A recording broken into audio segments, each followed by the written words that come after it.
and welcome back to Learn with Kinkay.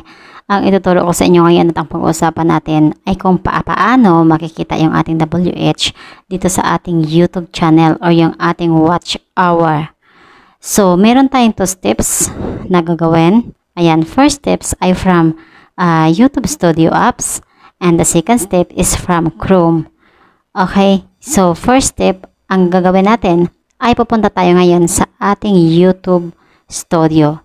So, just make it sure guys na nakapag-download kayo nito at kung hindi pa, ayan, maaari lamang po kayo mag-download at napakadali lang po nito gagawin, okay? So, pagkapasok po natin dito sa loob ng ating dashboard, ayan, ito po yung ating content guys, okay? So, this is new channel, okay? Yung ating tutorial. So, kung makikita nyo po guys, ayan, marami na tayong video dito, ayan, so kahit pa ilan-ilan yung views, pero pag naipon yan guys, ayan, dadami din po sila, okay? So, paano natin makikita? Nakikita nyo po yung earn sa may right side, sa may baba, no? Ayan, tap nyo po yan.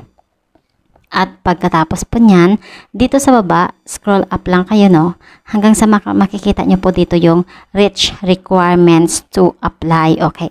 So, dito natin makikita yung ating counts of watch hour. So, makikita nyo po yan. Meron tayong 1,000 plus na watch hour, guys. At maaari din nyo po titingnan sa ating Chrome. So, labas po kayo dito. At pagkatapos, dahil ang gamit natin is private browser, ayan, sa Chrome pwede rin, sa Google, ayan, search nyo lang yung YouTube Studio. Okay, so dahil tayo ay gamit natin yung Brave, tap natin yung Brave.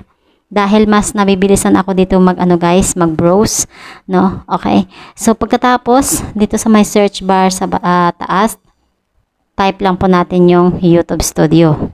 So, pagkabungad nito sa inyo, meron kayo makikita dyan na continue to studio. Okay. So, continue tayo dito guys.